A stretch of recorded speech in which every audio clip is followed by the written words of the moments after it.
घर का बंटवारा। अरे विनोद, तूने हलवाई को सारा सामान तो दे दिया है ना? अक्षय की शादी में कोई कमी नहीं रहनी चाहिए। आखिर सबसे छोटा भाई है तुम सबका। हाँ माँ, आप चिंता मत करो, मैं पूरा ध्यान रखूंगा। मंगल बेटा, तूने तो कहा था कि फूल का ऑर्डर दे दिया है, यहाँ तो फूल पहुँचे ही नहीं। अब क्या बहू की विदाई के बाद फूल आएंगे? माँ, मैंने अभी बात की है फूल वाले से, वो रास्ते में ही है। आप किशोर भैया से क्यों नहीं कहती कुछ करने को? किशोर पहले ही मेरे बताए काम कर रहा है। पास के सभी रिश्तेदारों और मोहल्ले वालों को कार्ड वही तो देकर आया था। रिसेप्शन के लिए हॉल भी उसी ने बुक किया था। टेंट कुर्सी वालों को भी तो वही देख रहा है। पर कई मोहल्ले वाले तो हमारे भरे पूरे परिवार से जलते भी है, उन्हें बुलाने की क्या जरूरत थी? बेटा, शादी ब्याह में तो बुलाना ही पड़ता है, नहीं तो लोग क्या कहेंगे। दादी दादी देखो ना, हलवाई अंकल हमें लड्डू नहीं दे रहे, आप इनको डांटो ना। अरे चैन सुख दे देना बच्चों को लड्डू, क्यों तंग कर रहा है इन्हें? बीबी जी, मैं कहाँ मना कर रहा हूँ, लेकिन लड्डू बनते ही ये बच्चे उठा उठा कर खा लेते हैं। अरे मैं तो इन्हें थाल में रख के परोस भी नहीं पा रहा। भागो, अब कोल्ड ड्रिंक पीने चलते हैं। भागो भागो, अब कोल्ड ड्रिंक पीने चलते हैं। जैसे कि आप देख रहे हैं, आज इस घर के सबसे छोटे बेटे अक्षय की शादी है। घर में बहुत चहल पहल है। कुलभूषण की बीवी कमला को फुर्सत ही नहीं है कामों से, लेकिन कुलभूषण और घर के बाकी लोग कहाँ हैं? आइए देखते हैं।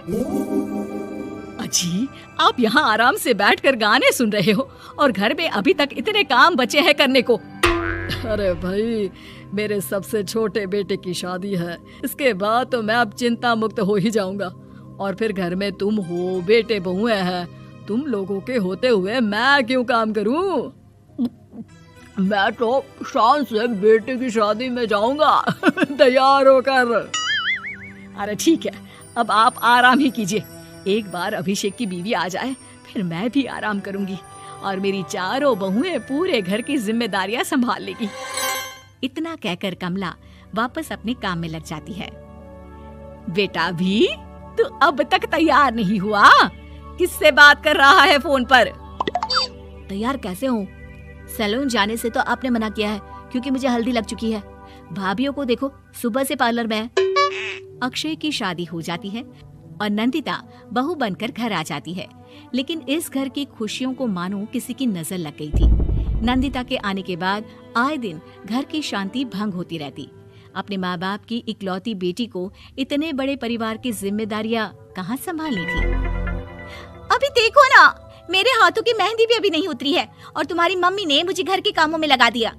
मैंने सोचा था कि घर की सबसे छोटी बहू होने के कारण मुझे सब पलकों पर बिठा के रखेंगे, पर यहाँ तो पलक झपकने की भी फुर्सत नहीं मिलती। देखो नंदू, शादी के पहले ही मेरे घर वालों ने तुम्हें और तुम्हारे पेरेंट्स को बता दिया था कि मैं जॉइंट फैमिली में रहता हूँ, तो फिर अब ये शिकायत क्यों? और फिर तुमसे पहले मेरी भाभी भी तो आई थी शादी करके, उन्होंने तो कभी कुछ नहीं कहा। नंदिता तब तो चुप हो जाती है, लेकिन ऐसा बहुत दिनों तक नहीं चलता।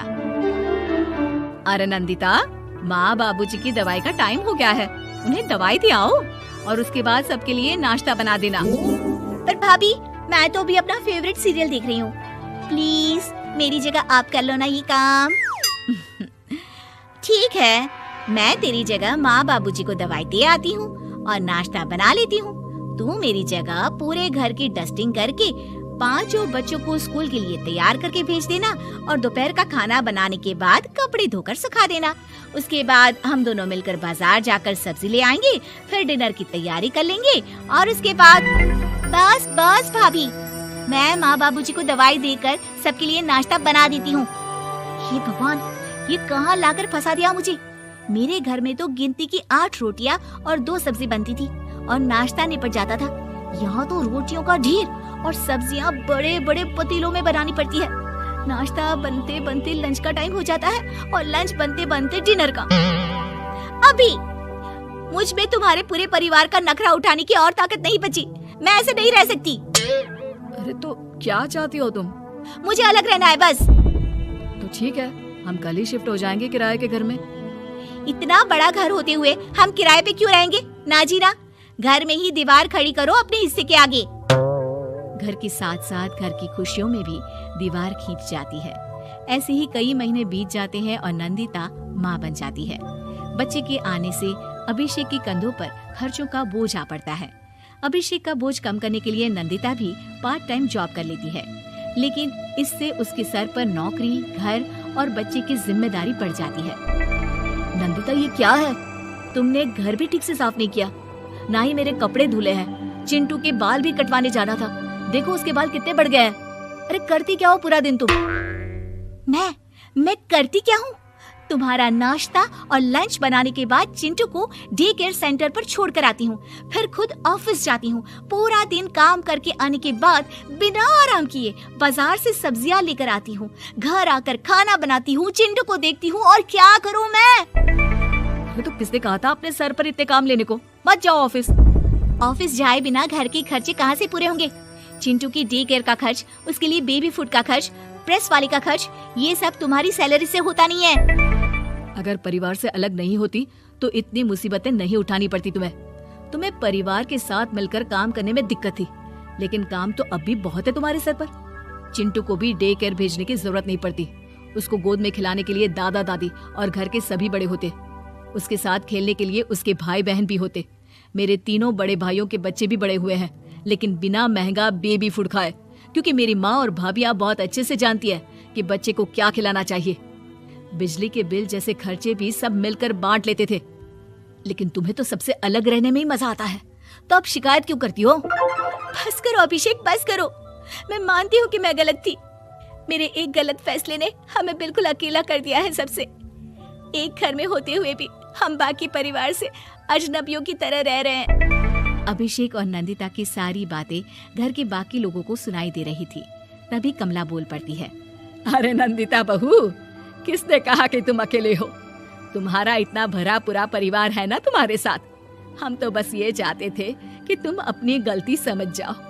अगर हम तुम्हें समझाते तो शायद तुम ना समझती, लेकिन अपनी गलती का एहसास तुम्हें खुद हो गया है, तो अब तुम समझ चुकी हो परिवार में एक साथ रहने का मोल क्या होता है। मम्मी जी, मुझे माफ कर दीजिए, अब ऐसा दोबारा कभी नहीं होगा। अरे माफी बाद में, पहले मेरा पोता जरा मेरी गोद में तो दे, और तू जाकर सबके लिए चाय बना ला।